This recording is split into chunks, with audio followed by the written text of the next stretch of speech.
any situation in which you're speaking about anything in this world right now, and I don't care if it's sports or politics or anything, should start with a moment of silence for the people in Gaza, because this is not a war. This is not a, this is a genocide. I don't need to sit here and list all the things that it's not, because I'm going to list exactly what the fuck it is. This is a genocide, and we are currently allied with the country committing a genocide against an innocent people who will now have thousands of children that will never grow up, that will never live lives, that will never have families of their own. The United States is allied with the country that is actively committing a genocide that is on the level of the Holocaust. Go look at photos of Palestine and what it was years ago versus now. They have destroyed an entire civilization, and every single day, every single thing that we do continues to aid in it. Every action that the United States takes aids the country of Israel in destroying Palestine. Why? Why do American politicians obsess over Israel? Why do we have to do every single thing that Israel wants? Israel is a country. It has nothing to do with the religion. It has nothing to do with any ethnic group. It is a country. It is a nation state. And when any nation state engages in ethnic cleansing against another group, that is a genocide. This whole idea that anyone who's an anti-Zionist is an anti-Semite is bullshit propaganda designed to allow the nation state of Israel to destroy everyone who is close to or related to or descendant of Palestinians. What is going on in Gaza is exactly what went on in World War II. It is no different. There is no difference from what Israel is doing from what Germany did in World War II. None. The IDF, the Israeli Defense Force, is the same as the SS. They are the exact same. You would believe that Israel would learn from the lessons that of all the horrors that were committed against their primary group, and that they would not then commit those horrors against anyone else, but it is not the case. And the simple fact of the matter is that when you grow up in the United States, you were taught that every action Israel takes is rightful. I remember in 2006 when Israel bombed the shit out of Lebanon, and I believed that that was one of the coolest things I'd ever seen. I thought it was amazing. What actually happened in that scenario, by the way? Israel invaded Lebanon a bunch of times, jailed several different people, and then a small group in Lebanon, not even the Lebanese government, a fraction of the Lebanese government known as Hezbollah, kidnapped 2 Israeli soldiers. So Israel invaded and destroyed the entire nation of Lebanon. That's what actually happened.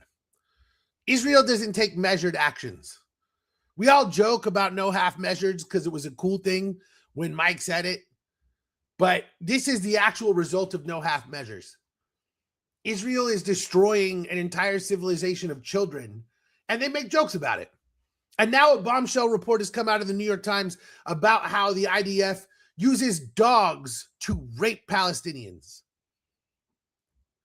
And the IDF called this a blood libel and said they would sue the New York Times. Never mind the fact that there are many, many, many Jewish soldiers, and including a Jewish former PM on record stating that not only is rape allowed, but it's a tool that they often discuss how to use. That's the Israelis. Anyone who supports Zionism is a piece of shit.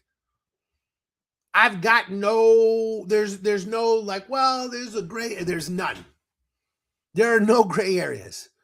We're heading for a world where there is very simply the right and the wrong.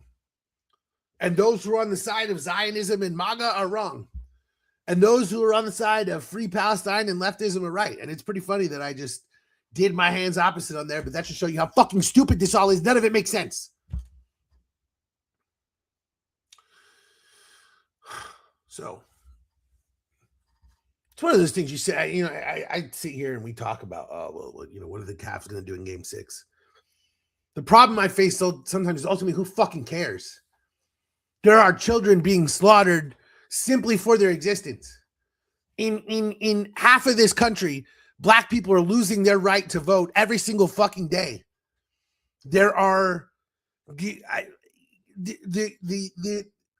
actions of racists around the globe make daily life unlivable for so many people. And sometimes sitting here fucking talking about sports seems impossible because ultimately we're here because we're lucky. I'm not here because I'm some incredible whatever. I'm here because I was lucky enough to be born in the United States. And if I was born in so many other places in the world, who the fuck knows? And you wanna sometimes sweep it away because sometimes it's too much. I can't solve every single problem in the world, and maybe I'll try to solve this one, and I'll try to solve another one tomorrow, and sometimes it's difficult. And of course, you might ask yourself, what about the people who don't get to sweep it away till tomorrow? If you're being bombed by a terrorist regime that literally wants to exterminate your children because of their race, what's sweeping under the rug is there to do? There's none. There's no worrying about tomorrow because there's probably not going to be a tomorrow. And it's 26. It's not 1900 right now. We're in a supposedly progressive, future-thinking era with technology that we could solve billions of problems, and we're still bombing children. How is that a thing? I don't know how anyone goes to work. I don't know how I go to work sometimes. When innocent children are dying, very few other things in the world matter at all. At all. And yet here we are doing every single thing that we can to make sure that either we don't talk about it or that we make it continue. That's the American way, is that we focus on America and we're going to do what America needs and America first. And yeah, that sucks, but it's not happening to me and my kids because I'm an American and I made sure of it. No, you're not. You didn't make sure that you were an American. You didn't make sure that anything happened to your kids. You're just fucking lucky. All of us are lucky. And it is shameful. It is honest to God shameful that we don't spend every single second trying to stop this. That there hasn't been another civil war in the United States against this is almost like one of the biggest indictments against American leftism ever. How do we sit here and deal with this every day? I don't know. And I'll tell you one thing that has creeped into my life that I have let go is the AI bullshit. I had an AI background on here. I had an AI intro, and I've dicked around. It's, it's whatever. It's, you mess around with it. Then go look at what they're doing. They're not building AI to be a fun little tool that we can use. There are use cases for AI. This app that we use right here, StreamYard, this app has an AI tool that cuts my clips for me. And it finds clips that are interesting or that it thinks are viral and it cuts them for me so that I don't have to spend hours editing my own podcast. That's pretty cool.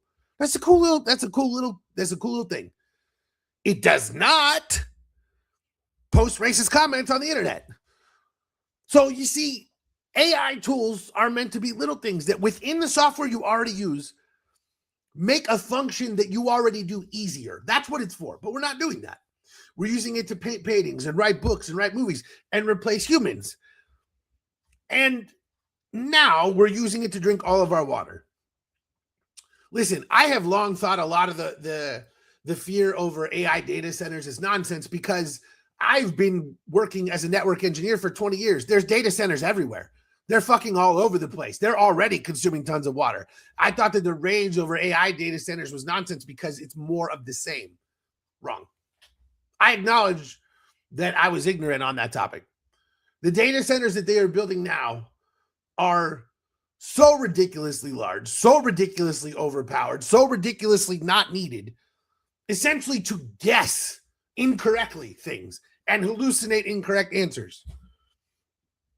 Building data centers in order to store and exchange information is significantly different from building data centers to fucking hallucinate information. And that's literally what we're doing. Every single LLM that exists is flawed to the point of basically being fucking worthless. I tried to generate a video on Google Veo for when we were doing Sunday Night Suns that said Suns versus Trailblazers. It couldn't fucking spell Trailblazers. It kept saying Trailblazers. And then it would put like 7 O's. It couldn't figure it out. I can't figure out words. It's not going to get better because Now there are plenty of people who are doing what they should do, and that's post things to train AI to be stupid because they're trying to ruin it, as they should be, because creation should not be replaced within humans. And I acknowledge my own flaw in dicking around with AI art tools and AI music tools and those. I'm just curious.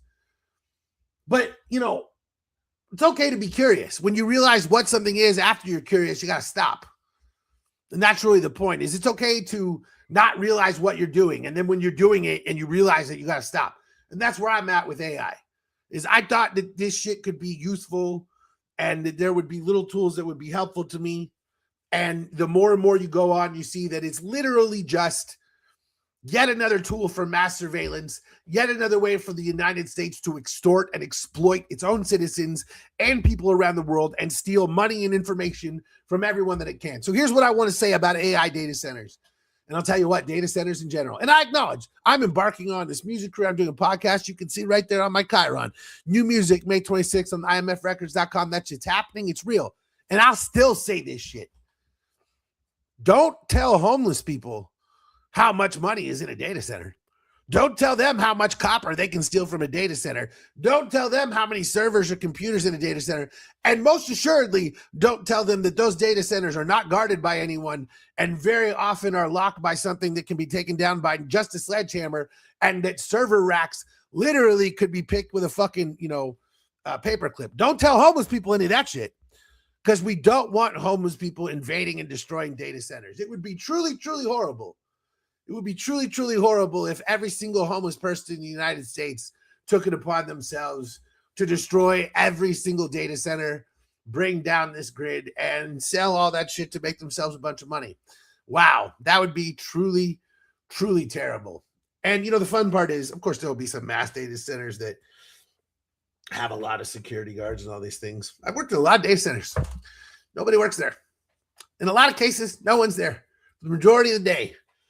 And especially an AI data center, boy, it would truly be terrible if someone figured out a way to destroy all of those. Wow. I mean, it'd be really horrible. Imagine this place in the middle of nowhere that shouldn't be there being completely destroyed by a group of people that we can't identify because it's the middle of nowhere and we don't know where they live. And then they disappear and make a bunch of money off this issue. It's just, boy, that sure is terrible.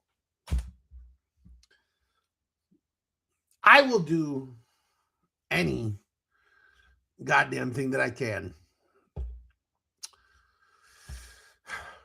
to invoke a blue wave this fall, because we probably have one cycle left to do something about global warming before we're all dead. And with that, now it's time. I love doing this. I love giving a speech that is depressing and world beating, and it can't, and now everyone's looking at themselves like, oh, okay. And then I make you do this. Finally, the bee has come back to the Blood Doctor Show. What's up, everybody? Time to bring some of the real to this podcast and have a good time. By the way, I'm also anti-AI too. I hope you are with me when I start the resistance. I'm low-key saving up for an EMP because I know those robots are about to get real rampant, and the resistance gotta stand up. We gotta stand up. I'm ready for the entire Blood Doctor Show to be erased and be a part of history, part of the AI wars. It's okay. Because shout out to the Treehouse Bandit. Dude, 15. What up, yo? What up, B? And shout out to us, man. But here's the thing: 15 years from now, we'll just be doing this show as a live thing in the trees, in the forest somewhere, when we're hiding from the robots. It'll be, and like you'll jump out of the trees and be like, "Finally, the bee has come back to the Blood Doctor Show," and the crowd will roar, and then we'll have to run from the robots that are trying to kill us. It's very true. Homeless people stealing stolen from data centers will bring more money to our country than the chatbots. That is definitely true. Like again. I've dicked around with chatbots. I was like, oh, this is interesting, because I thought incorrectly that they would be doing the right thing, which was training it on a closed set of data that, would be used to create certain conditions that would allow them to do mathematics in these things. No, of course not. They're stealing everything that they can. They're training it on the racist internet. And it's just, we did all this shit should burn. So that's fine. And, the French have a saying, if you are so angry, why is nothing burning? And I think that in this case, the French people are correct. But hey, hey, we can talk about sports for a little bit, because even when the world is burning down, you got to have a good time. You got to be able to divert yourself from the world burning down, because at some point, if it's going to burn down anyway, I might as well bet on this parlay while it's burning down. So yeah, let's just jump to the most important thing in this universe right here, which is the Cavs won Game 5. And the Cavs now stand one game away from making the conference finals. This is very interesting. We do need to look at how the French handle things. They burn everything down. They throw Molotov cocktails at everything. The French get trashed all the time for the way that they handle things in like World War II. But, now you might also listen to several Black revolutionaries who would point out that France has executed 22 different Black presidents since 1962, and thus we should not trust the French on anything. But I would say trust the French populace and not the French government. Anyway, the Cavs won Game 5. So, let's just talk about Game 5.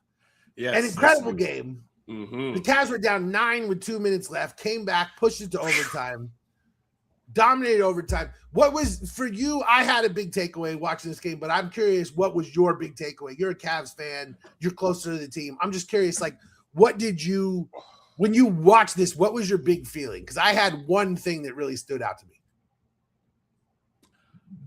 I definitely noticed that despite everything that they be saying about James Harden and about his playoff woes and about as Nick Wright would point out, he has 25% of his games played over his career in the playoffs. He finishes with less field goals than turnovers. So despite all of that, they still decided, James, we want you holding this ball, and we're going to have Donovan Mitchell play off ball. You do your thing. So, and the fact that he did it in that game, despite we were trailing, hey, I need one more of those, especially Game 6, because Game 6, that's when he's at his most potent when it comes to the choking. So I need one more of those, James. Give me one more, and we're in the conference finals. And once we get to conference finals, I don't care what happens after that, because we did it. We finally did it. This is the first we've ever been without LeBron. Let's get to it, man.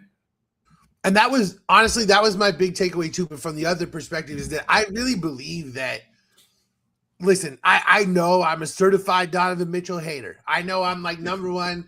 I'm on the record saying I thought he would be a G League MVP one day. I said all sorts of shit to piss off Jazz fans. I'm a certified Donnie hater.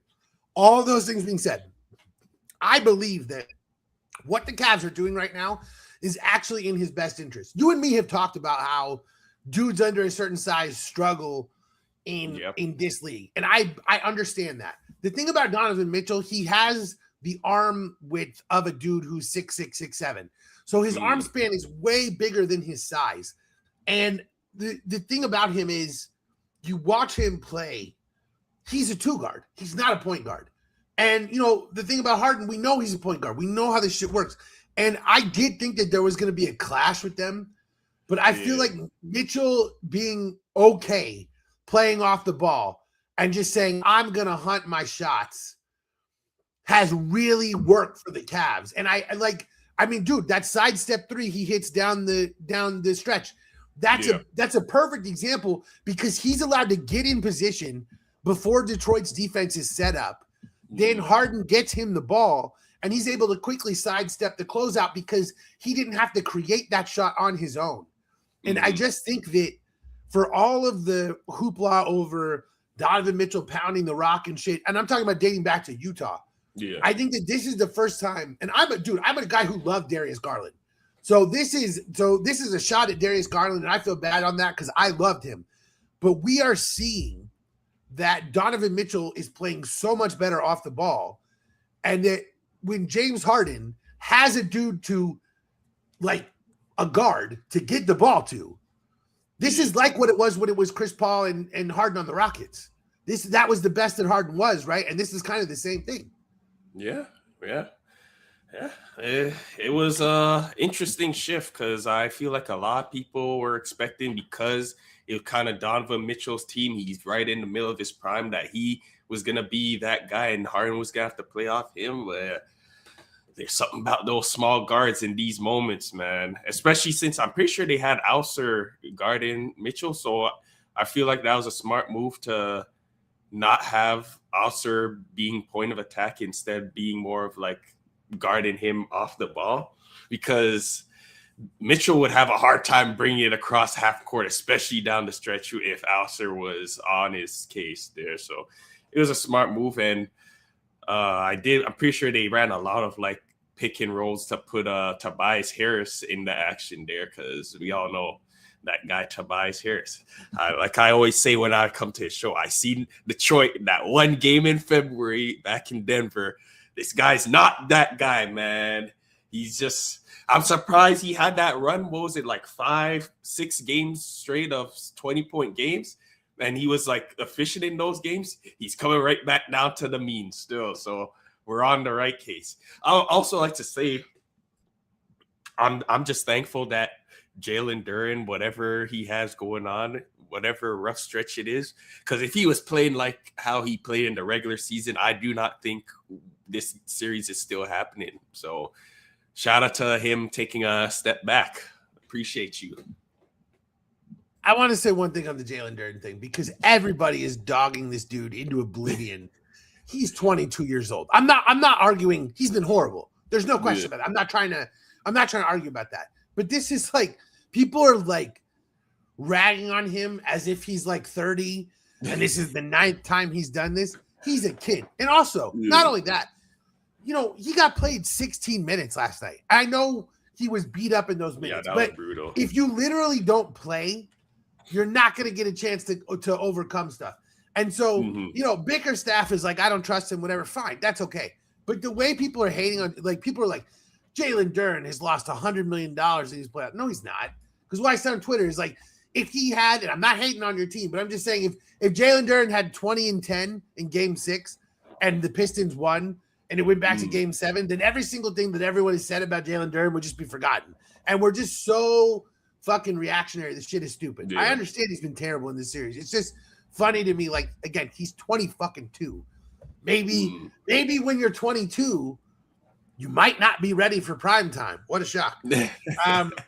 Like who fucking knew that shit could happen? So you think he still gets that max money?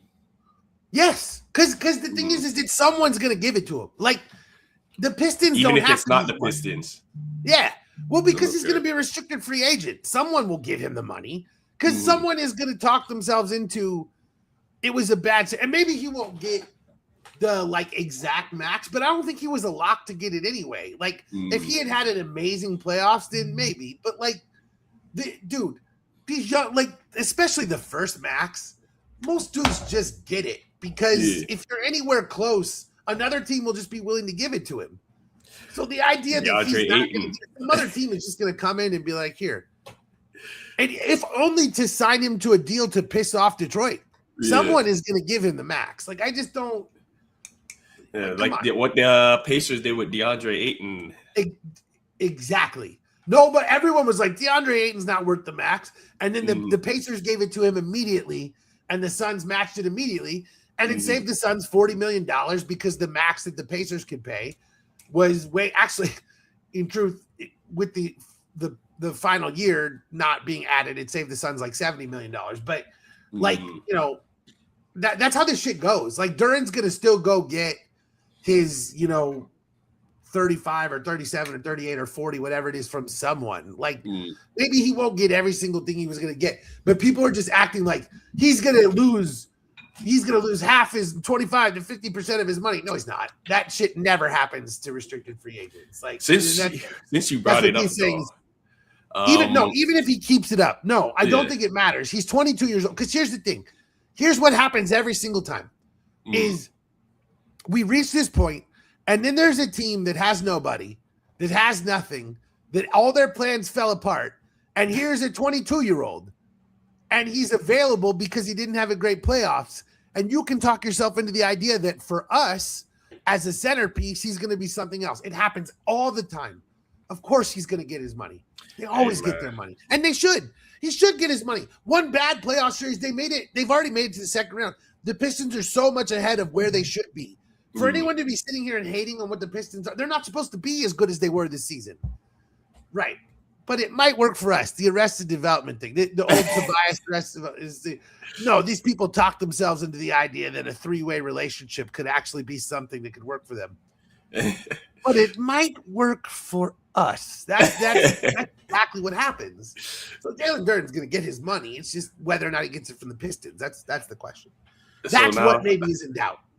Now I ask you, since I brought up DeAndre Ayton, do you think it was the right decision for the Suns to keep him at that point in time, or do you think they should have done some type of sign and trade when that happened?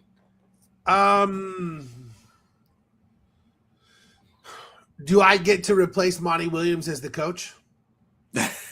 Can I fire him? Because Monty Williams destroyed DeAndre Ayton. I'm not saying that DeAndre Ayton had an incredible work ethic, but anyone who watched the 2021 Suns finals run saw that he had embraced the idea that defense was an important part of his game. And that's the best basketball he ever played. Yeah. Jokic said during that stretch that Ayton was the dude that gave him the most trouble because Ayton was awesome during those playoffs. It's the one time, it's the one stretch of playoffs that he literally, because here's someone, and I'm sorry, I don't remember who it was. I apologize. They described it this way on Twitter, is that the Suns came to DeAndre Ayton and they said, listen, we understand that you want to score. We understand that you are all these things, but what we need from you is 14 and 10 and great defense. And if you do that, we will take care of you. And they convinced him, listen, we need you to focus on something else. And they went to the finals with him doing that. Yeah. And then the next year, when negotiations came around, they were like, but you only averaged 14 and 10. How can we give you a max? And it's like, and that's exactly what the Suns did to him. Yeah. And so you just check out at that point, and you just don't give a fuck anymore. And I think that DeAndre came into this league super immature. I think that he reached a point where he saw that his work ethic could take him to a new level. And then I think the Suns stabbed him in the back. And I think that he was like, all right, I don't give a fuck anymore. And I really think the Suns ruined DeAndre Ayton more than anything else. I believe that. So if you ask me that question, my answer is no, they shouldn't have kept him unless I can fire Monty Williams and replace him with Frank Vogel that season. Because the other mistake that we made is we hired a coach who has only been good when he has a large defensive center. And then we fucking traded the player that would have been if we had DeAndre Ayton the year that we had Frank Vogel, it would have been a whole different thing. So that's my thing is that the DeAndre Ayton thing, we should never have picked him. Obviously, we should have picked Luka. I'm not going to argue that. It's clear. But DeAndre made the finals before Luka did. And that was because he embraced playing a certain way that was conducive to the team around him. And again, I'm not saying he's better than Luka. Of course he's not. But he literally was finally playing defense and focused on rebounding and focused on all these things. And then the Suns stabbed him in the back. And then he just didn't care anymore. And I don't think he's ever cared again. And this whole idea that he was going to give a shit playing for the Lakers this year, it's just that his trust was permanently damaged and he was just never the same dude again. And I just think that's what I believe the Suns ruined him. I firmly believe that is the fault of the Phoenix Suns organization. I stand behind that. The Suns. So that was the thing, is that we could have traded him for Miles Turner.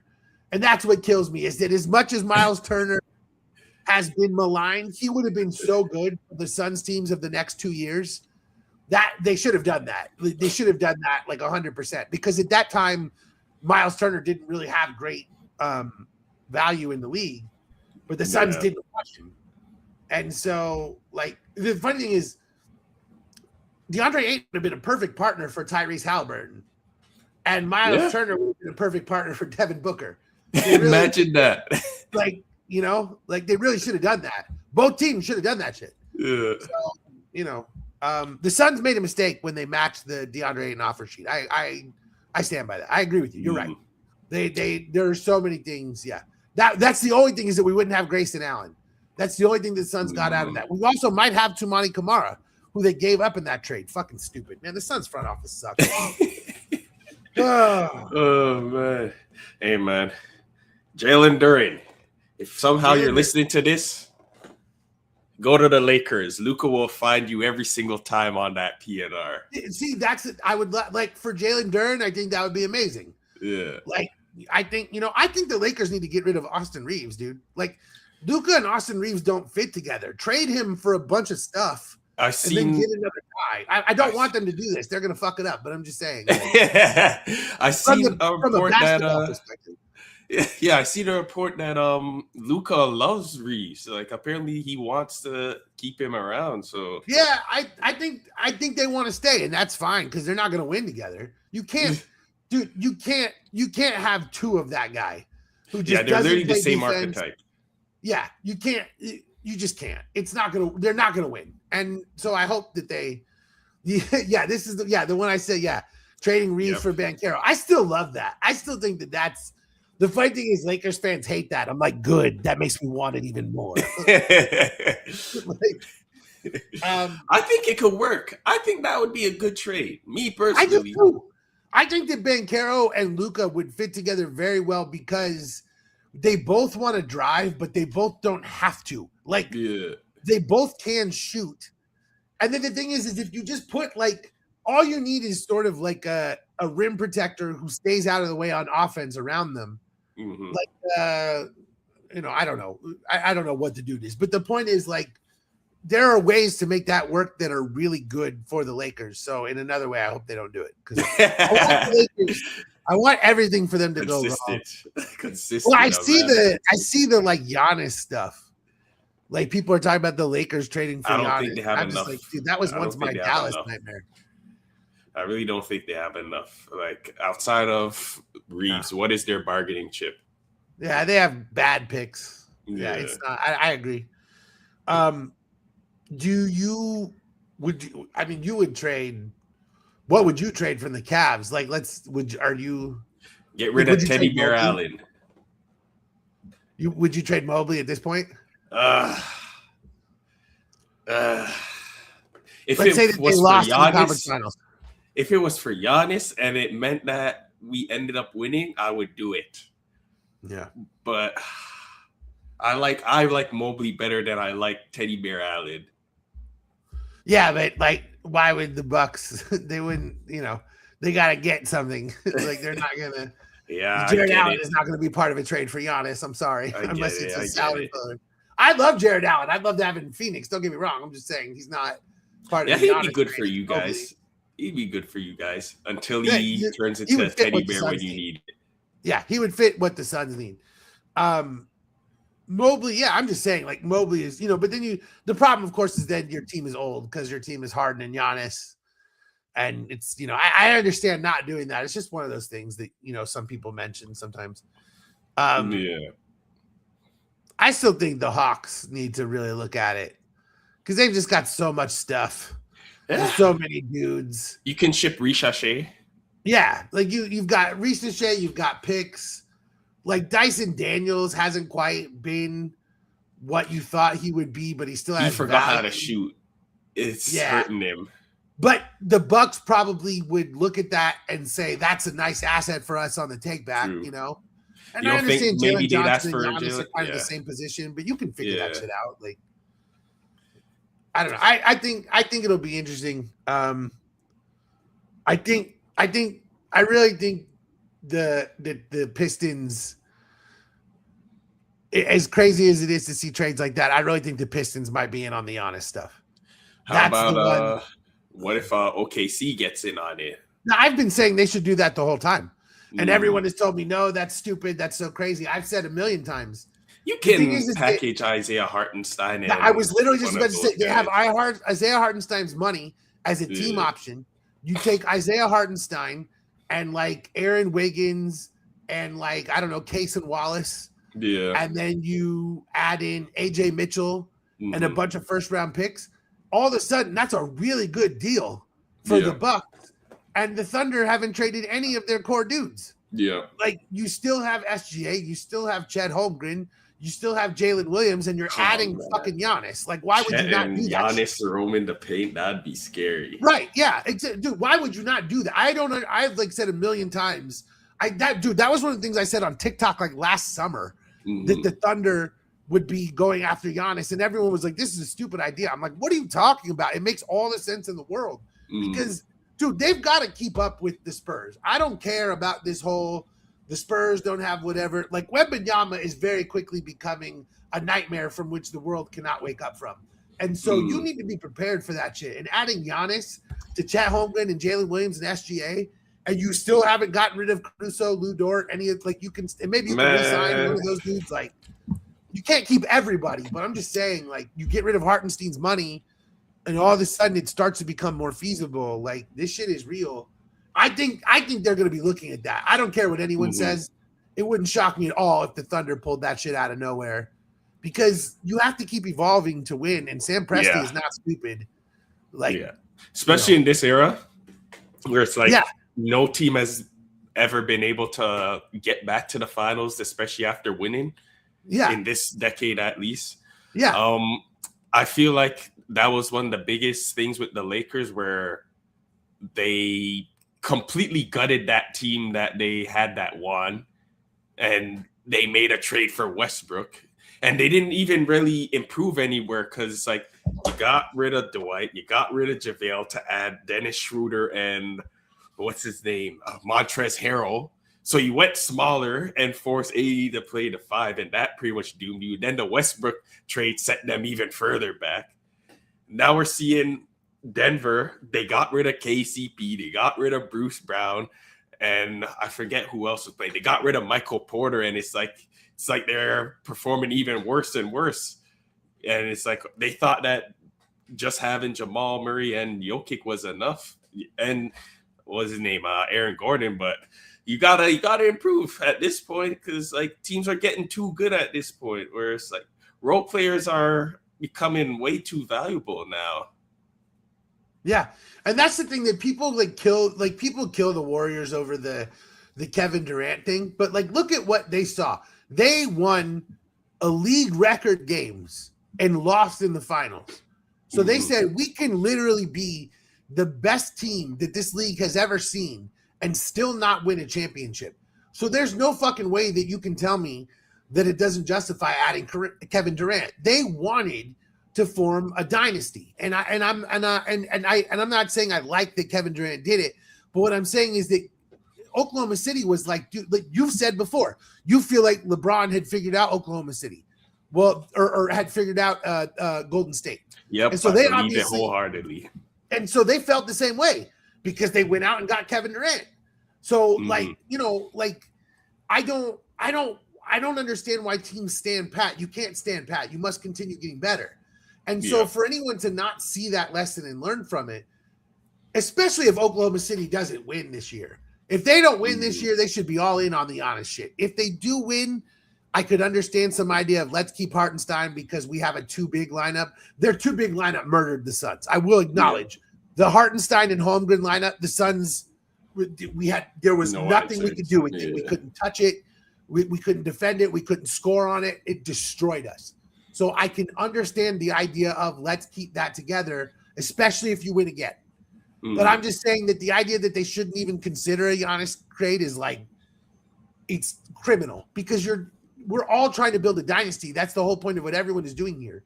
And you should be trying to get better. So, you know, I don't want Giannis to go to Oklahoma City. I'm just saying you have to look at things from a basketball perspective and a fan perspective. And those are two completely different things. And if you're Oklahoma City, you have all these assets and you still have a million young players. Jalen Williams is going to be 25 next year. You're not hurting anything by trading a bunch of your other assets for Giannis. And you can overwhelm the Bucks because you have all these picks. Like, it just makes so much sense. But I think assuming the Spurs win this series, I think depending how they perform against OKC, I feel like that will really impact what they do going into offseason, win or lose, in my humblest opinion. Because let's say it's a 7-game series that comes down to the final minutes and OKC barely scraps by, they're going to be like, this guy's only going to get better as the years go on. They were like, we just barely scraped through that series. We're going to have to do something next time we face them. Exactly. So, that's in my opinion. I think also the Rockets. I'm not sure that Kevin Durant is going to be there next year. Dude, the vibes there are so bad. His attitude sucks so bad. He's just kind of a shitty person. You're of the belief those were his accounts, or that was his account? Yeah. In the group chat? Dude, he had to go apologize to the team, saying that Şengün sucks and all this. Like, how do you bring him back? How do you bring him back? So I do think I don't think that Kevin Durant is going to be traded for Giannis. The Bucks aren't going to do that. But in like a 3-way trade where Kevin Durant goes somewhere else and Giannis goes to the Rockets, and then a pile of assets get traded to the Bucks, I that's something that I think is very possible, because the Rockets still have, they're going to bring back Van Vliet, they're going to bring back Steven Adams. I don't know what they feel about Reed Shepherd, but you only can put so many dudes on the court at the same time. You could trade, Jabari Smith, Reed Shepherd, some picks, and then the team that's acquiring Kevin Durant can throw in a couple of things as well. And all of a sudden the Bucks are getting a really good trade package. So, that's another thing. I don't think that Durant's going to be on Houston next year. I just think that situation. Do you think perchance maybe Fred VanVleet plays mediator and says, let me at least run with him up till the deadline. If we can't figure it out, then you can move him. Do you think something like that happens? Yes, I do think that's certainly possible. Yes. Okay. And because the thing about Freddie, like, we all agree that Freddie is like a quality player and that he's a little bit overrated. But I think we also agree that Freddie is one of the most respected dudes in the league. Yeah. And he's one of those guys who, like, guys want to play with him and guys love him. So I do think that that's a possibility, yes. But also that would imply that the Rockets pick up Fred's $40 million option. So I don't know. Or that maybe they sign him to an extension. I don't know. So all I heard all year was, if they had a legit point guard, they'd actually be a lot better than they were. Yeah, so. I mean, that's the thing. The idea that Fred VanVleet was gonna like win them a championship or something is pretty funny. But I just think the KD thing. I think I've said it before. KD is a ceiling raiser, not a floor raiser. He's a nitrous oxide tank. He will take your already established car and shoot it into the stratosphere. But if you put a nitrous oxide tank onto a skateboard, that does not suddenly make a rocket ship. And I just think that's what KD is. I think that he is a specialized, super technical part that has to be put onto an already well-built engine. Yeah. And he just, because, he wasn't even the engine of those Oklahoma City teams. Russell Westbrook was. And, they were just so good back then that it didn't look like this. Well, but let's remember that Kevin Durant's rookie season in Seattle was bad. That's something that gets forgotten, is that the first couple of months of Kevin Durant's season, he almost looked like he didn't belong in the league. He not that bad, but I mean, he was so skinny.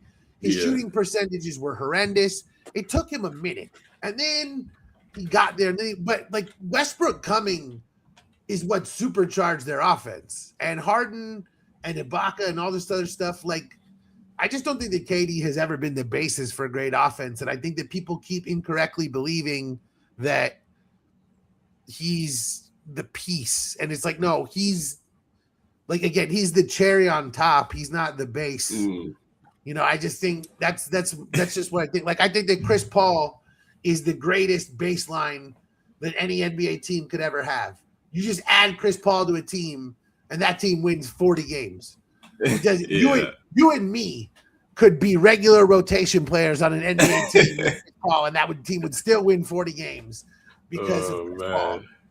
And Kevin Durant is just you got to put him in the right place because he can't make. Was it up with Colin Coward? He said how Kevin is like a motorboat or something like that. Yeah. You're happy with it the first day you get it and the last day you have it or something. the 2 days you're happiest with the boat is the day you buy it and the day that you sell it. Like that's what he was saying. Yeah.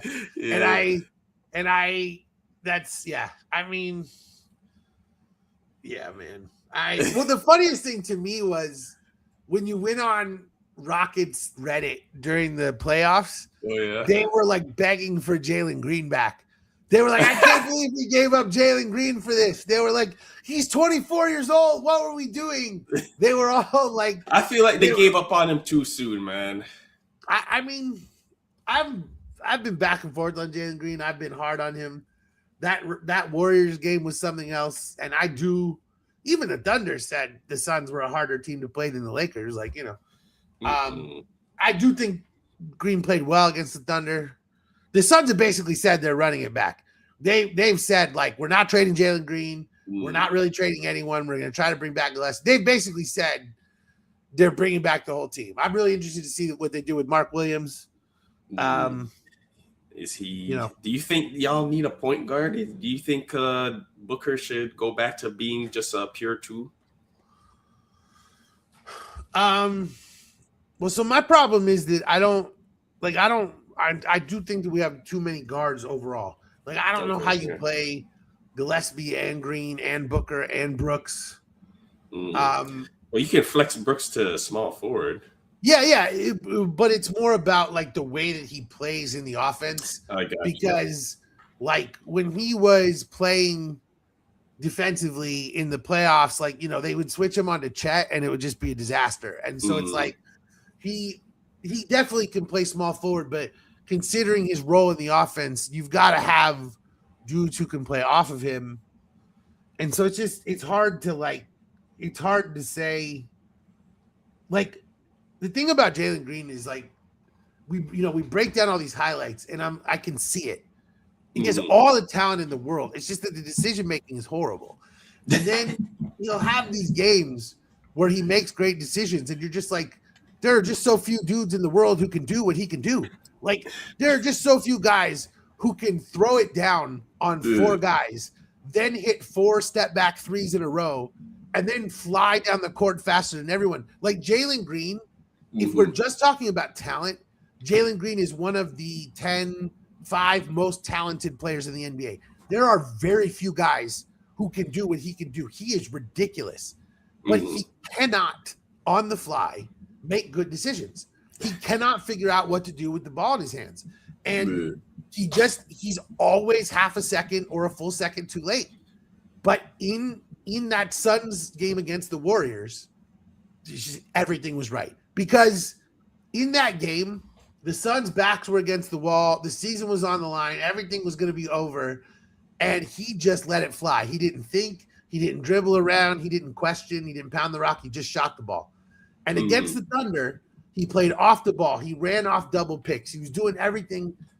He wasn't great, but he was better. So I understand why the Suns want to run this thing back, because if he could be healthy, if he could play like he did against the Thunder, there's a chance for real growth there. And the thing is, they won 45 games. If the team comes together a little bit and you win 50-plus games, like, who the fuck knows what happens? Like, so I understand the thought process, because this year was so much better than you anticipated. Like, I'm not saying they need to double down with a bunch of huge extensions, but like this idea about trading everything to do whatever, it's like, man, just stay the course. Let the team grow a little bit. Like, let's stop rebuilding the team every fucking year. Like, at some point, 2 years in a row with the same roster, like, my God, like, something about those G League Ignite players, huh? Hey, I mean, they've been Kuminga's whatever, but the Thompson twins, some of these kids can play, man. Like, it's not been a complete waste, like. Yeah. It's Mataz Bazelis from Chicago. Bazelis, yeah. I mean, these dudes, some of these guys can play. Yeah. Did the Harrison twins go there too? Well, they're both out of the league, whatever. Okay, so let me ask you this question. Talk to me. What do the Cavs need to do to win Game 6? Like, what is the single most important thing? Because we're at home, we've got the opportunity. We're 1 win from the conference finals. With all of the history of Cleveland failing and James Harden failing and everything. Like you have all these things, and I'm not being negative. I'm just saying, like, you're literally sitting there looking at all of these things. What do you do to throw all that shit away and just like, hey, we gotta win this one game? I just Donovan wonder. Mitchell has to have more than just one half of great basketball. So you put it on Donnie. Yeah, James Harden as well, because this is when the lights are brightest for him. Like, I'm pretty sure he has like quite the losing record in game sixes. So this Harden, just do whatever it is you did last game. But Donovan, we need you for 48 minutes or however many minutes you intend on playing, because this is it. Closeout games are some of the toughest games to win. Yeah, this is one of those games that Donovan Mitchell needs to score like 35. Like, yeah. And he needs to go to the rim. Like, we've got to stop this thing where it's like, we're down 6. I got to cut it in half. Let me get it 3. It's like like the number of games I watch where a team gets desperate with 5 minutes left and they shoot 3 after 3 after 3 and they're down 4 points for 3 minutes in a row. And it's just like, go to the basket. Like, but it is, he's got those lengthy defenders picking him up at 90 feet. So it's like he's not trying to have to work just to get around them, just to be met at the rim by the rim protector. So it's a lot easier for him. The Cavs have got to be running some more complex offense. Like, let's get some shit going here. Like, get him I know that we all want to let Harden dance and get dudes a shot, but let's get the ball off some double picks. Like, I would be doing everything I can to get Mitchell the ball on the move. Because I don't want him to have to dance, like you're saying. Like, I want him to already be moving so that he's ahead of whatever defenders are trying to rotate to him. Because he's already I just think the Cavs could do a little bit more, kind of some of the stuff they tried to do last year before Harden, with Garland. And I know that, again, I know Harden is whatever, but I'm just saying, like, there's got to be a way to also force those turnovers. KD kind of loose with it down the stretch of these games, so just make him get a couple of turnovers, and we're in a good position there. Who got that? There was one dude who got a steal down the stretch. Strus, yeah, dude. That was a big play, man. Man's playing like he's back in Miami again. The narrative around Miami players once they leave and go elsewhere. So, and it's a pretty long list of players we've seen hoop in Miami. And as soon as somebody decides, that guy's nice, he could help our team out, goes invisible. The Kendrick Nuns of the world. What's the name? The Caleb Martins of the world. Barkley's crush. Did you see that clip online? Barkley was like, "Oh, this dude's a good-looking guy." Dude, all the stuff going on with Barkley lately is so funny. Like that and the Draymond Green thing, where Draymond was like trying to talk shit about him. Like, I don't want to be like you in Houston. And then Ernie was like, you have more games with turnovers than points than anyone other than Kendrick Perkins. And he tried to say it was a joke, but I don't know, man. That definitely felt like a slight, and nobody laughed at him either. So it was pretty telling. Dude, like Draymond is awesome, but he's a fucking role player. It's like, great, you're the best role player of all time. Again, as Charles Barkley loves to say, and I'm going to back him up on this, I'm a bus driver. You're a bus passenger. Those shit is not the same. Charles Barkley won an MVP in Michael Jordan's prime. Get the fuck out of here with this shit that you like have any room to talk to Charles Barkley. Like, get out of here, man. Like Barkley is whatever. He only played 4 years in Phoenix. We kind of overstate the whole Suns. It was a great Phoenix years though. Yeah, but those were his best. I mean, he was one of the best players in the league those years. Like his 8 years in Philly, he was awesome. His 4 years in Phoenix, he was literally unstoppable for 4 straight seasons. Like, he was one of the best players in the league. 1 year, the best player in the league. Like, so it's like, Draymond, like, you've never been anywhere near. Like, what is Draymond? Is he a top 75 player all time? Maybe. No. Okay, probably in the hundreds, 150. 100. Yeah, so, like, Draymond doesn't have any business even talking about this shit. Like, you would dream of being Barkley in Houston, dude. It's like most of these guys, Well, I barely know who Barkley was when he was a player, but guys younger than me, like these Gen Z, they only know him from TV. I mean, I remember Barkley. I was still young, but watching him play live, dude, was ridiculous. Like he was a physical force that very few dudes had the ability to do. And like when you watch him in person, it was pretty crazy, man, because just the way that he would. Oh, you got to see him live. Yeah. And it's the way that he would grab a rebound on one end, fly all the way to the other end and dunk it. He was a physical force, you know, like Barkley was bigger than life. And he was kind of one of the first dudes who was bigger than life in Phoenix on a national stage. Because like we drafted Connie Hawkins in like 57.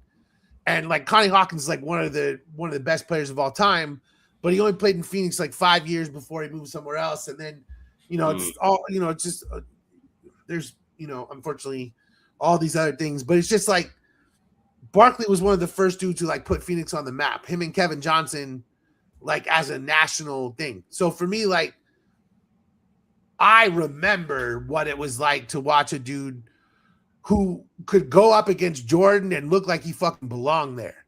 You know what I'm saying? Like that at that time, that was Barkley, that was Ewing, that was Karl Malone. It was a very short list of guys. Karl Malone fucked a 14-year-old and had a kid. Let's not forget that. I can't mention Karl Malone without mentioning that he's a pedophile. Fuck that guy. Nonetheless, he is still one of the highest scoring players in NBA history. Very few dudes could take it to Jordan on that level. And so that's my thing about Barkley is for Draymond to Draymond could talk to now he couldn't even talk to Scottie Pippen. Scottie could score. I don't know.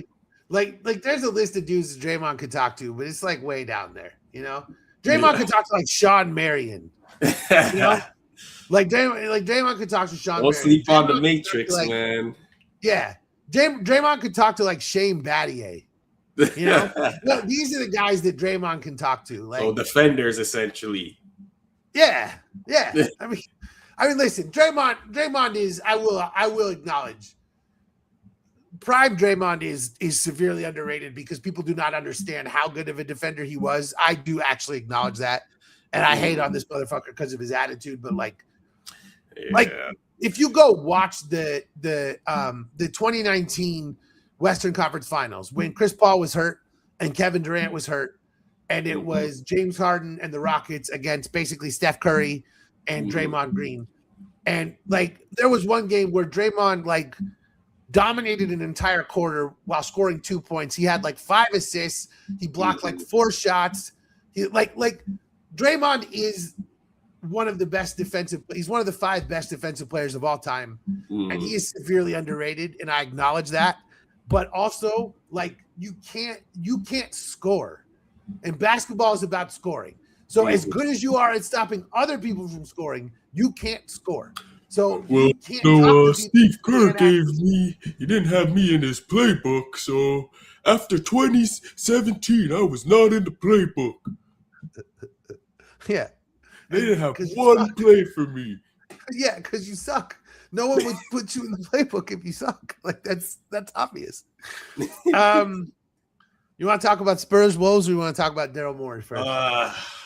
I hate that Ant isn't healthy right now because I feel like we would have seen a minion 6. I agree with that. Can I tell you something? Dante as well.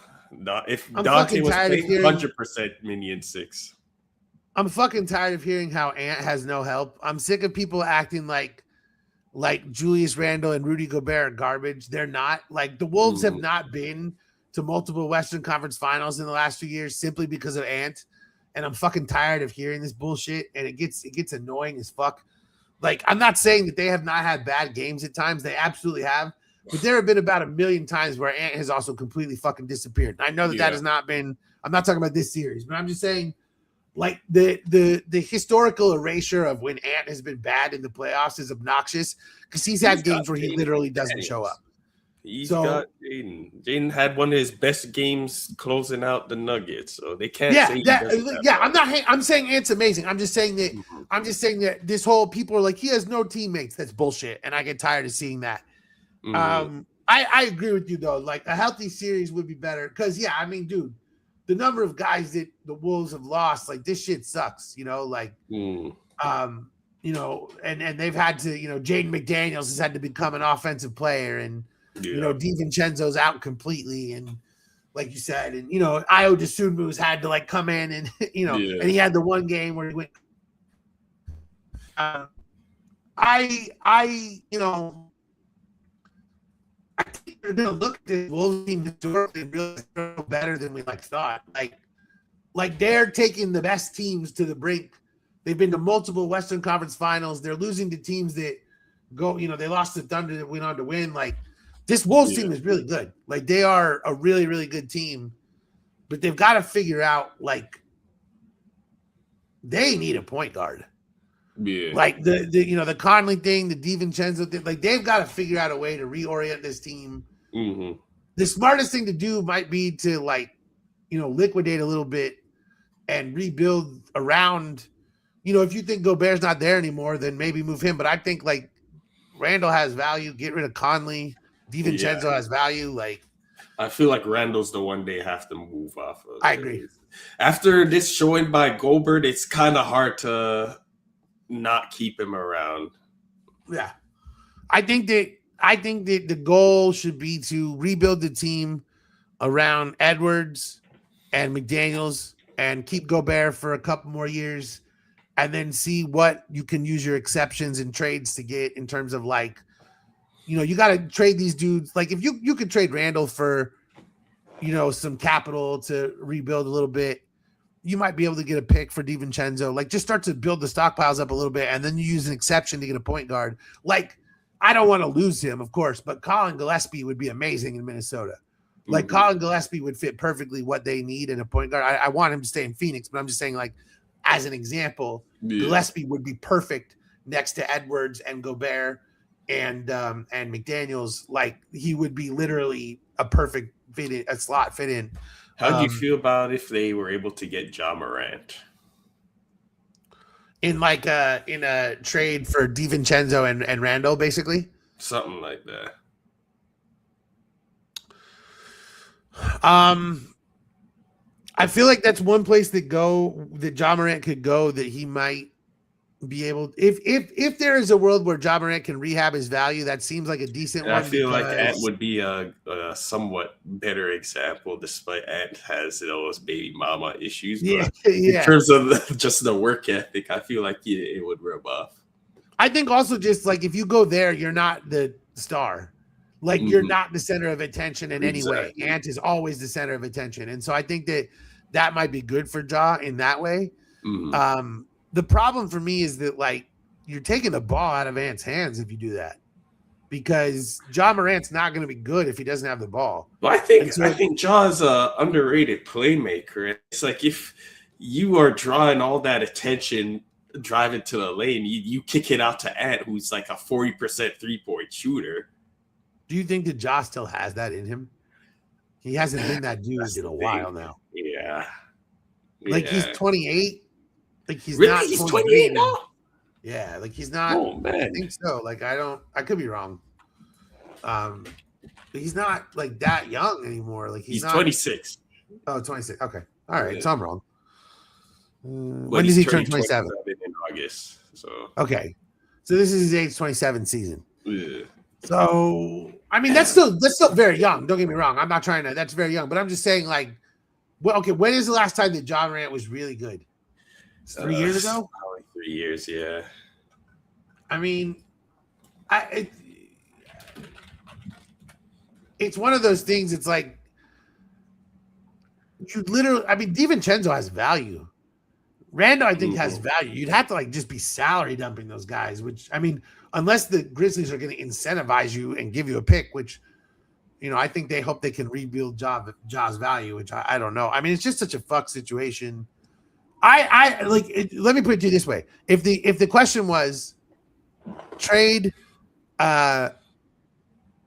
trade Randall and DiVincenzo for picks and spare pieces and sign Colin Gillespie to a mid-level exception, I think that's a smarter move for the Wolves than trading for John Morant. Okay. Because I think that you have your superstar in Ant, you have your defense in Gobert, you have your utility player in McDaniels.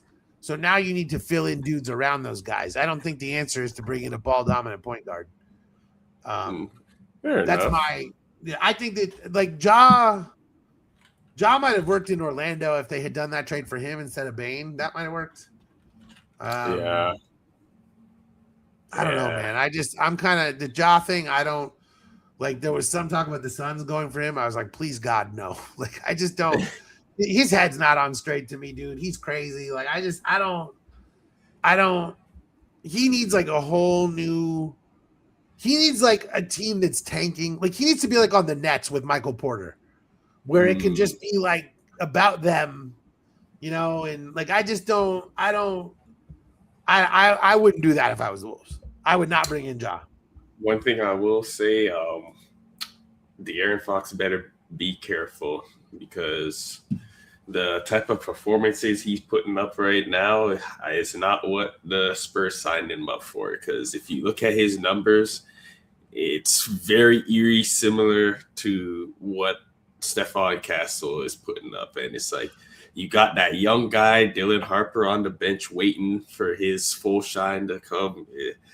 It could be one of those situations where the dynasty starts after you. So what about that, though? Fox for DiVincenzo and Randall. See, the DiVincenzo and Randall thing works out pretty well because it's something like 40 to 50 million between the two of them. Yeah. So it's close to a max salary slot. And Fox has got a pretty large salary. You might have to actually throw in something else. But, like, what about De'Aaron Fox and Anthony Edwards? I like that backcourt. Right? Like, that would be – but the problem is if they were able to find a way to keep McDaniels and Gobert, those four are so expensive that you're working with a lot of – but they're already working with a lot of bottom, you know, like minimums and stuff anyway. So I don't know that matters. Like Terrence Shannon, you know, that was crazy. Yeah. I think I told you when I saw I went to that live Hoop Collective thing like a year ago, and A-Rod was there. I got to show you these pictures. I was like 5 feet away from A-Rod. And he was like, dude, Terrence Shannon is in the gym every day. He works his ass off. He's going to be so good. He's like, nobody thinks much of this guy because he's a second-round pick. He's like, I'm telling you, I watch this guy play every day. He's going to be awesome. And I was like, all right, whatever. You're just saying this, whatever. And then Terrence Shannon was out there in these playoffs, and I was like, oh, my God, A-Rod told me. But he was right because the dude has worked so hard, he earned his way in. And that's the kind of stuff they're going to need. But, yeah, no, dude, I agree. I think the Fox to the Spurs thing, I don't think they ever should have done that. Like, but I also don't think that they could have known that Harper and Castle were going to be that good. So that's revisionist history. Yeah. It made Wemby happy because it made him feel like the Spurs were going for winning. So if not, and they traded nothing for Fox, so it doesn't even matter. Like, they didn't give up anything for him. Like, you know, well, a couple the bigger of picks crime may have been giving him the max. Well, yeah, the bigger crime may have been giving him the extension. Yeah, they maybe didn't need to do that. Yeah. But remember, Fox at the time, he was expecting a lot of money. Yeah. Too, so. Well, he expected to get a max, and it was going to be his hometown team and all this stuff. And I mean, they gave it to him. So I definitely could see a scenario with De'Aaron Fox. That's the thing, dude. There could be a lot of dudes on the move this summer. Giannis, De'Aaron Fox, Kevin Durant. Like, there could be a lot of dudes who get traded this summer. And so that's one thing I like seeing the Suns be like, we're not part of this. We're going to continue. Because our owner learned his lesson. You know, the first thing he did, dude, he bought the Suns, and then that day he traded for Kevin Durant. He did that immediately. So he learned his lesson. Not then. He learned it after the Beal trade. But the point is, like, you know, he did that shit. Set y'all back. You know what, though, man? Like, if we didn't do that, I wouldn't have Dylan Brooks right now. I don't even give a fuck. I love Dylan Brooks so much. Like, dude, Dylan Brooks brings so much joy to my life watching basketball that, like, everything that has happened is worth it to me. Like, the two happiest seasons I have ever had watching basketball, Shout out Treehouse. He can. I've said this before. The 2013-2014 Suns and this Gerald last Green. season. It is the most fun I have ever had. Neither team won anything. The 2013 team didn't even make the playoffs. It is the most fun I have ever had watching basketball because watching Gerald Green in 2013 is the greatest delight of my entire life. And so Dylan Brooks brings that same joy to me. And so I don't even know that I would want to change anything that's happened because watching Dylan Brooks play, watching him stare into the camera for 20 minutes before every game like a goddamn psychopath, like he's my favorite dude ever. Yes, I love it. It's just you can't. It's the greatest thing in the world. Yes. We actually play defense. We're known as a defensive team. Do you have any idea how crazy it is that the Suns are known as a defensive team? He be hooping for Team Canada. Team Canada thinks they got a real shot against y'all next year or next Dude, when he went to FIBA, that's when he transformed. That's when he was like, I don't give a fuck anymore.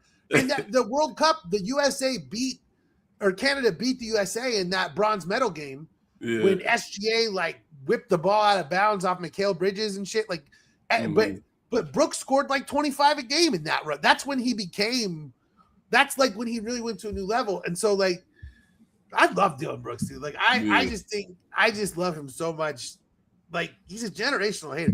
I have a song that I'm working on for one of my mixtapes called Dylan Brooks. And the chorus is like, I'm a goddamn hater. Like it's a whole thing. Trust me, dude. It's going to be, I love this guy. Is Daryl Morey any good? Is he a good GM? I stopped giving him any ounce of credit after he gave up Jared McCain for pennies. But that's this year. So you gave him credit until this year? I gave him grace just because he was in Philly and I like Philly and you already know how I mess with Joel, but sure. Yeah, I don't know. That dude's a lunatic still. I mean, my thing about Morey is he can't grasp the idea that basketball players are humans. Yeah. And this idea that you can constantly trade everyone and that chemistry doesn't matter and that it's all about whatever asset acquisition or whatever. Like he's been proven wrong endlessly. Chemistry absolutely matters. And he will trade and trade and trade and trade and trade. And yeah, the Jared McCain thing, like he was like, I sold high. I got 2 first-round picks. It's like, dude, you have to have players playing on the team. Like, you have to have people. You have to have basketball players. Like, he doesn't – it's – the Jared McCain thing was that to me was a red-hot poker in the face of Philadelphia fans because they loved Jared McCain. They had watched him grow up. He had been to the one of the few things that had kind of been stable the last few years. He's fun. They enjoyed him. So I think that reason is the goddamn champions. I think that was the straw that broke the camel's back for them. But also, if you're the owner, why do you let it happen then? If you're going to fire him for that, just be like, no, you're not doing this. You're fired. No. Like, why do you let him do it? That's the thing that drives me crazy is ownership. They're like, well, he was the GM. So you let him do something fucking moronic? Like, what are we like they don't want to micromanage. They don't want to micromanage. That's all it is. Josh Harris doesn't. Yeah. Well, I mean, fuck these fucking dude. Every single team should be owned by the players. I've said this a million times. Like billionaires should be taxed into oblivion. They should all be whatever. But these dudes who know nothing should have nothing to do with governance of teams because they let teams get run into the ground by fucking morons. And of course, I have no room to talk. My owner hired his former assistant coach from college, who then hired one of his former like players. Like it's all the Michigan State bullshit. Like, so I have no room to talk. Everything's terrible. The world's garbage. Everything's gonna blow up. See ya. End of episode. Bye. Don't worry. When I start the resistance, you will be remembered. Good. That's what I want. I want to be remembered. I always, whenever you mention the resistance, I always think about that one meme of like the dude who's like, when the race war starts and I got to shoot Tony Hawk. It's Wesley Snipes with the tear. Yeah. And Tony Hawk replied to it. He was like, I appreciate the hesitancy. that always makes me think of that. But yeah, dude, I'm already at the point where I'm like, where in the Yukon am I gonna relocate to when like everything is? I'm like, I'm gonna build some sort of snow piercer SUV, and I'm gonna drive into the goddamn mountains because it's getting real bad. Oh man. Well, it's that time. It's All that right. time. It's everyone's favorite time. All right. For the more conveniently located power bat hot takes. I need it to not be conveniently located in the corner of the camera screen, but nonetheless, it's there. The power bat hot take time. Yes, sir. What is your power bat hot take for this week? Because I gotta hear it. I gotta know it. I got one. The last one that didn't pan out. I said that Bronny was gonna have a 20-point game. So RIP to that one. But this one, you're gonna like this one. The Cavs are dominating this game 6, and they're going to go on to sweep the Knicks and get to the finals. I love that one. I love that one. I believe it. I believe it. You know what? I wholeheartedly support. I wholeheartedly support that. And we're not worthy. I love it. That's listen, not just beating the Knicks, but sweeping the Knicks. Yes. That's what we want to see. And of course, anything that hurts people from New York is something I'm generally on board with. New York sports. I'm still not over that one series where Mitchell Robinson and Josh Hart sunned Jared Allen, Teddy Bear Allen, man. This is our get back time. Let's go. Okay, there's a question. What's it going to take for you to forgive Jared Allen? Because I'm never going to ask you that question about Karis LeVert because that ship has sailed. But what's it going to take for you to forgive Jared Allen? That's the question that I want to know the answer to. If he develops a mean streak, get some cornrows and then we'll talk or something. And start frowning more. Then I'll know it's real. Then I'll know it's real. I need Jared Allen to code switch, and then I need him to throw elbows. And then, okay, we need some of those Ben Wallace cornrows and that mean streak. And then oh my god! Oh, that's fucking funny. I'm gonna give you one better. On top of all of that, I'm actually gonna give you and this is not counting as my power back because I'm not leapfrogging. I actually think the Cavs might win this whole thing because I know you hate me. I'm jinxing them. I think the Spurs are going to beat the Thunder. And I think that the Cavs are actually a really fucking nightmarish matchup for the Spurs of all teams in a final scenario for a lot of reasons. But I actually think of all the years of Cavs, I'm sorry that I'm doing this to you right now. Like, why are you doing this to me? You're ruining it. I actually think you guys have the best chance of winning that you ever have had. So that's you. And so this is the funny thing: is his power bat takes about the Suns or that Devin Booker's going to get traded. Mine is that his team might win, and we have the exact same level of happiness with the response. Like that's how you know. That's how you know the level of faith. Because you're like Devin Booker's going to be traded. I was like, and I'm like the Cavs could win it all. You're like, why are you saying that? Oh man! Alrighty. I'm gonna give you another one. I'm gonna give you another one though. It's not even NBA related. This is real. This is real power bat shit. I need to record that as a sound that I can press on my little mixing board here. This show's gonna get better. I only have free time on my hands now. Let's go. Kyler Murray and the Minnesota Vikings are going to win 14 games. Ooh. I think that people have forgotten how good Kyler Murray is. I think people don't understand how bad J.J. McCarthy was.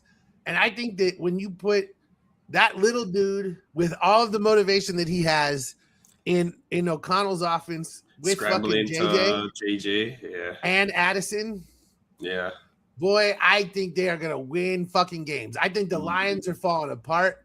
I think the Bears are going to regress back to the mean. I don't think that the Packers actually have a clue who they are. I don't think that Jordan Love knows who he is. Mr. Valentine's. Yeah. And I think, listen, we all know it's the pre-Toyota-thon Jordan Love thing. We all know, everyone. That's my favorite. How dare you contact me on Toyota-thon when you know my family celebrates Honda days? I honestly believe that the local media here in Arizona is tearing the Vikings apart, and they're like, they're going to be terrible. They don't know how bad Kyler's been. They haven't watched the games. And I'm just like, I don't think you fuckers understand how bad your organization is. So I've been hearing that shit all week, and I'm just telling you, Kyler Murray is going to win a lot of goddamn games with the Minnesota Vikings. I believe that shit. So there you go. That's my power bet. I'm looking at one of these days, a power bet take should probably be about baseball.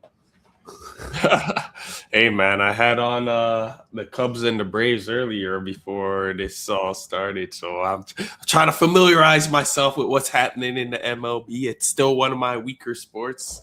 Realistically, I only start paying attention once it's playoff time. So let's see. I put money earlier today on a team and I lost. So there you go. I read a guy's article and then I went and looked up the statistics and I'm like, he's wrong. Look at these pitcher stats. And then I was wrong and lost. So that's gambling and that's baseball for you. Don't ever bet baseball. It's impossible to figure out. It's the worst game in the world. Why would you ever want to watch baseball? You should never watch baseball ever. I don't even know why I brought it up. Oh, did you see the 5-star fraud, Mr. Trevor Lawrence's haircut? No. Oh my God. Yeah, it was part of the Jaguars schedule release. All right, let's get it. All right, we're gonna bring this up here. Oh my God. Good Lord. He looks like Ellen DeGeneres now.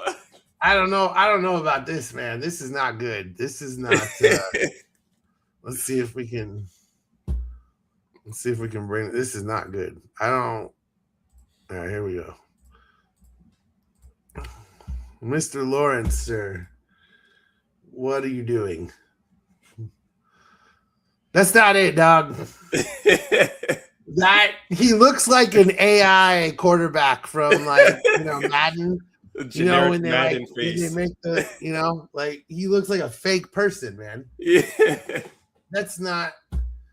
Oh God. I mean, listen, he's always looked crazy, but this just looks. Now he looks like an AI version of what a quarterback.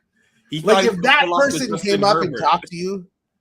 If that dude came up and talked to you, you'd be like, I'm in a simulation. Who is this? What's going on? At least you would never believe that was real. It looks a little good. Yeah.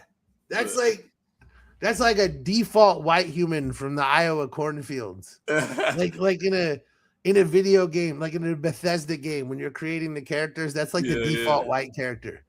It's like this guy has no face and also no soul. Mercy. He loves to start sentences with "I'm not racist, but." Sounds about right. That's that guy. Oh yeah, one last thing. Let's go. And this sucks because it's just sad and it's not anything that's fun to talk about. Brandon Clark died. Yeah. Pour one out for a fallen bee. Yeah, Grizzlies forward. Dude grew up here in Arizona. He was an Arizona basketball star. Mm-hmm. And man, he gave the Grizzlies some valuable minutes when he was active and healthy. Yeah, and it seems like an overdose. So that's always sad because anytime that someone overdosed, it's like you wish they would have had someone around them that could help them. What kind of substance it was? I don't know. I haven't seen. I know. Again, I saw that the whole thing like a few months ago. He got caught with kratom, but kratom is like a fucking tea that does like nothing. Like I don't know what he overdosed on, but you think perhaps because of all those injuries, he probably was looking for something a little bit stronger, and he got hooked. We certainly have a problem with overprescription of things in this society. I mean, he had multiple surgeries, so. It wasn't as if he didn't have a reason for some pills, but we certainly have a problem with, opioid addiction and everything like that. I don't know that they know necessarily what's wrong with them. I think they sent it to the coroner, but it's just a bummer. Anytime that, it's very rare that an active player in a professional sports league will die. You know, it's and a professional athlete is not better than any other human. Mhm. You know, there's no this doesn't make him better or something. It's just that, you know, Brandon Clark was known to be a good person. Everyone around him loved him. Everyone, he was a hard worker, played hard. No one had a bad word to say about him. And it's a bummer when people who are good in this world die over something as silly as an overdose, because it either means A, that he had a drug problem and you wish that the people around him were able to help him, or B, that he did something dangerous and you wish that he hadn't done it alone so that he wouldn't have been in a situation like this where it occurred. It just sucks, you know. Mhm. You know, pour one out for B. Clark, who's again a good dude. Everyone loved him. And, you know, just a little bit more to me, former Arizona basketball star. So that, not University of Arizona, but from the state of Arizona, he went to high school. Right. But anyway, that is the Blood Doctor show for this week. I don't think we'll be doing the King and Doc podcast this week because I'm going to see Top Gun this weekend. Although we'll see. Who knows? Who the fuck knows? You never know what they think. King and Doc, or this show's been off because of various personal things. But now we're back. We're back in full swing. Back next week. And we will discuss Brooks and B. Clark knew each other. That was another thing. It just sucks. We'll be back next week to discuss what happened with the Cavs, and B will either be here doing victory laps on his Cavs making it to the conference finals, or he will be explaining how James Harden needs to be sent to the gallows. It's one of those two. It's one of those two. There's no third option. It's going to be one of those things. What about overtime? Where you guys at? You guys coming back soon now that we're getting close? Football season coming soon. We're going to make that return back.